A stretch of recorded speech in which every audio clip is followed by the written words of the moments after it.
Ik ben Cas Wolters. Hoewel mijn gehoor niet mijn sterkste kant is, laat ik me daardoor niet tegenhouden om mijn dromen na te jagen.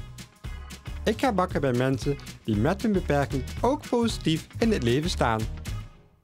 We zijn vandaag in Geleen en ik heb vandaag met Indy afgesproken. Indy is 17 jaar en heeft sinds haar geboorte autisme. En ze is net als ik dol op bakken. Ik heb mijn bakrad weer volgeladen met allerlei bakspullen en ik ben heel benieuwd naar haar verhaal.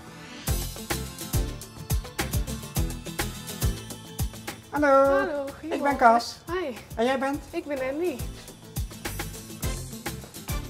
Oh, leuk hier. Ja, Hey, en jij had geschreven dat je graag wafels wilde bakken, hè? dat klopt, ja. Waarom? Wafels bak ik vaak zelf thuis voor vrienden en familie rond kerst en nieuwjaar. En ik vond het ook eens leuk om een keer dit met u te mogen doen. Oh, wat leuk. Nou, dan gaan we meteen aan de slag.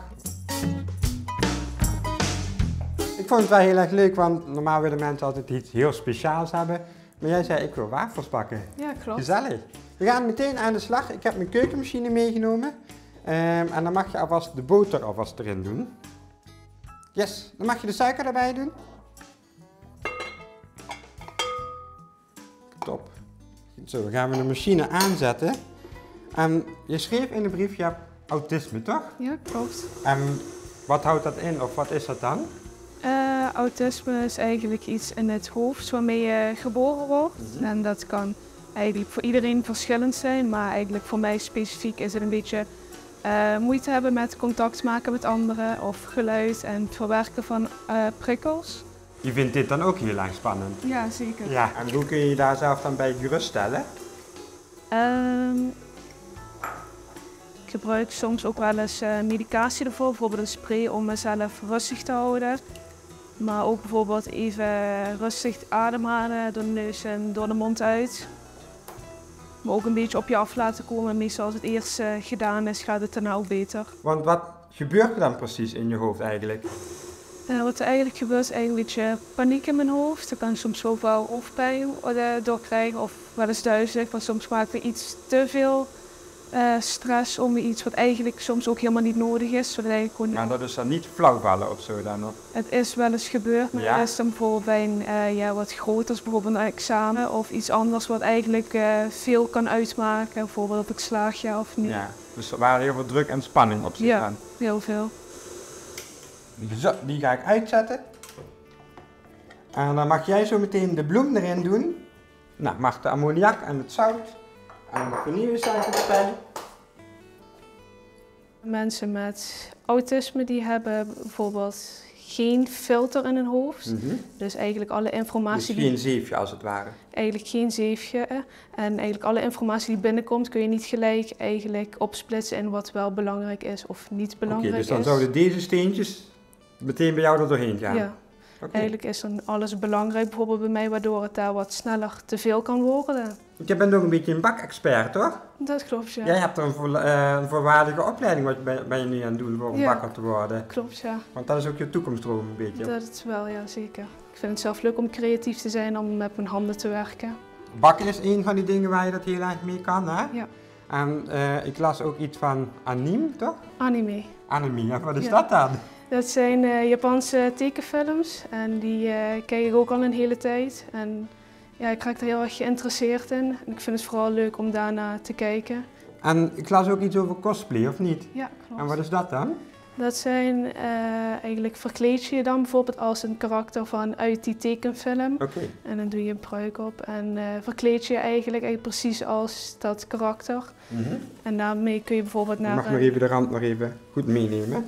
Dan kun je bijvoorbeeld naar een conventie gaan en daar zijn bijvoorbeeld allemaal kraampjes en andere mensen. Eigenlijk van alles van wat je met je fantasie kan creëren. Is dat niet mega eng dan ook?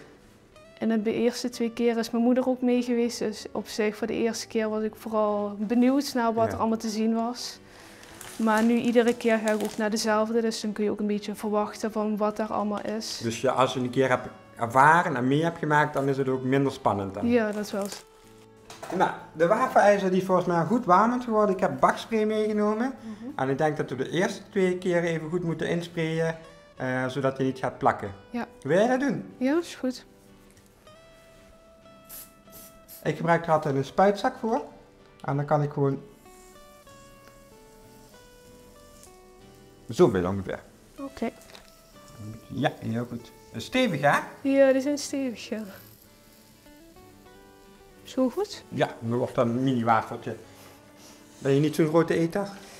Nou, het ligt eraan, af en Dan toe is die wel. voor mij en die is dan voor jou. Even kijken, dan moeten we ongeveer 3 minuutjes wachten. Dus dit is eigenlijk de plek waar jij jezelf terugtrekt als het even te veel wordt in je hoofd dan. Ja, klopt. Ja. En ik zie hier van allerlei poppetjes en dat anime zie ik hier allemaal staan, hè? Ja. En ik zie hier dan ook nog pruiken. Ja. Waar zijn die dan? Voor de carnaval? Ik heb ze ook met carnaval gedragen, Ja? ja, maar ik gebruik ze vooral voor cosplay, ja. Dat is wel een bijzondere. Ja. En dit zijn ook pruiken die je dan ook helemaal gaat verstellen en knippen en alles? Ja, deze heb ik ook wel een beetje zelf wat aanpassingen aan gedaan. Dit was ook een van mijn eerste die ik zelf gedaan heb. Oeh, de dus... originals. Ja, de original. Waar het ja. allemaal mee begonnen is. Ja, dat wel, ja. En dus die blijft altijd nog wel bij mij. Die ga ik niet zomaar weggeven. Nee. En wat Zeker. hoort hier dan bij? Wat hierbij hoort, Oeh. is deze. Dus En- dan het jasje en een vest, shirt en een bijpassende broek. Is het dan ook zo dat als je dit aandoet dat je dan meer durft? Ja en nee, het verschilt. Ja? Ja. Maar ik kan me ook wel voorstellen dat ik vind het wel heel stoer als je dat zo zou durven en Ja. kunt doen. Dat hoor ik al steeds vaker. Ja? Ja. Laten we gauw terug naar de keuken gaan. Ja, is goed. Nou, maak hem maar helemaal open. Yes. Mag je hem eruit halen. Top. Nou, doe ik hem insprayen en dan mag jij het beslag weer erop spuiten. Ja. Nou, dat ziet er al top uit. Zo, ga ik hem meteen weer dicht doen. Hey, en ik was me aan het afvragen, nou, als je autisme hebt en je hebt dat filtertje werkt niet zo goed in je hoofd, hoe gaat het dan met grappen of met sarcasme of met humor? Sarcasme vind ik wel iets wel moeilijk te begrijpen. Vaak Ja. het letterlijk en het figuurlijk. Bijvoorbeeld ook uitdrukkingen vind ik daar wel lastig. Ja. Bijvoorbeeld iemand zegt zoiets. Dus voor mij de vraag, bedoelde hij dat nou echt letterlijk Ja. of figuurlijk? We hebben nu heel veel wafels. Hoeveel wafels moeten we maken? Want er komt dadelijk bezoek, toch? Dat klopt, ja. Wie komt er allemaal? Mijn opa en oma en nog mijn oma die komen en mijn ouders. Wat het nu duidt met zijn bakken, het is altijd al een droom van hem geweest vanaf de basisschool. Het heeft altijd al gezegd, ik wil bakker worden en daarna wil ik nog patissier en chocolatier. En voor zij in het begin altijd, ja, dat zie je voor straks wel, maar ja, daar is het al hartstikke goed mee bezig, dus dat komt wel goed. Wie het zich heeft ontwikkeld, dat het al op jonge leeftijd al wist dat het dit wou gaan doen en dat het gewoon zijn eigen zin daarin doorzet, of niet zijn zin, maar dat het dat heel leuk vindt. En daar zijn we enorm trots op. Zo, ik heb kersen nog meegenomen, want bij wafels horen natuurlijk warme kersen, hè? Ja, tuurlijk. En jij hebt ik heb bakkersopleiding bij je nu mee bezig. Ik heb maizena meegenomen als bindmiddel. Ja. Kun jij ze verbinden en maken? Ja. Doe maar allemaal daar in het zeefje, dan kunnen ze nog even goed uitlekken. En dan mag je er 3 lepels hierin mengen. Want als jij op school bent, dan leg je dan ook wel aan je klasgenoten uit wat autisme dan is, of? Dus bij sommigen heb ik het wel uitgelegd en bij sommigen niet. Het ligt er een beetje aan met welke ik contact heb en welke niet. Mhm. Maar er is ook 2 andere klasgenoten die ook autisme hebben. Dus in sommige dingen herkennen we elkaar en sommige dingen helpen we elkaar ook een beetje mee. Dus je begrijpt elkaar dan ook veel beter? Ja, bijvoorbeeld stellen. Dat is te veel voor een van de anderen en die wil even alleen zijn. Dan laten we die ook even alleen. Ja, doe maar lekker alles erbij. Dat we een goede kersenvulling hebben dadelijk voor over de wafels. Top. Nou, doe dat maar even goed doorroeren. Vuur zetten we uit. Zo. Oeh. Tadaa! We hebben wafels gebakken. Met kersen en slagroom. Mogen jullie zelf opmaken? Vandaag niet. Met ammoniak erin. Dit is voor papa. Oh, lekker.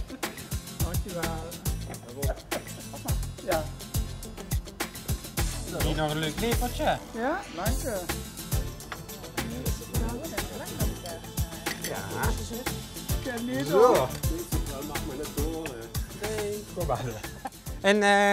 En In gebarentaal zeggen we smakelijk eten door met de handen op de tafel te kloppen, zodat mensen het kunnen horen en zien. Dus laten we met z'n allen smakelijk eten zeggen.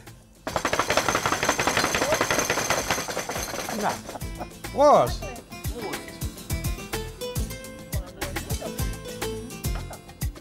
Doe maar gewoon alsof het goed is. Lekker met ammoniak. Ja? Nou, dat ziet er echt al heel lekker uit, hè? Ja. Zeg, en ik vroeg me af, heb jij misschien voor de mensen thuis nog een tip voor als je iemand kent met autisme? Wat ik zelf zou zeggen is duidelijk zijn en ook vooral rustig zijn met wat je zegt. En ik denk dat dat het beste zou helpen. Nou, ik vind dat een hele mooie tip. En ik heb vandaag ook geleerd hoe dat in je hoofd werkt met dat filtertje wat we in het begin heel duidelijk hadden gezien. Met dat als je dat niet zou hebben, dat je dan dingen weg kunt filteren en dat dat bij jou dan moeilijker gaat dan. Ja, klopt. Dankjewel voor jouw ervaring dan. Geen probleem. Dankjewel. Nou, wil jij weten hoe je deze wafels thuis maakt? Kijk dan eventjes op l1.nl/kas. Ik ga gauw weer rijden, hè. Doei! Ga ook naar de website als jij je verhaal wilt delen, net als Indy. En wie weet bakken we binnenkort samen iets lekkers.